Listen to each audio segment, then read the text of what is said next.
Hello guys, for today's video, dito pala kami sa may kalsada. Ayan, sa gitna ng tubuhan nakita niyo po yung paligid. Puro tubo po yan. So guys, kami na lang po yung nagbibilad ng palay namin kasi nga po sobrang baba na po ng kilo ng palay ngayon. Sobrang mahal ng pampataba, sobrang mahal ng binhi. Pero yung palay sobrang mura. At yung bigas sobrang mahal sa merkado. Ayan, sana po yung hustisya nito. Bakit po ganun? Ano na po nangyari sa gobyerno natin? Dahil siguro sa kagustuhan na maging 20 per kilo yung bigas. Ganito po yung nangyari. Kawawa yung mga farmers. Kahit sabihin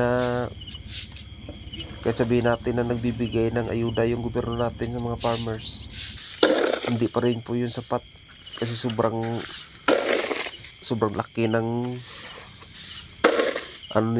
gasto, pero yung income nila halos lugi.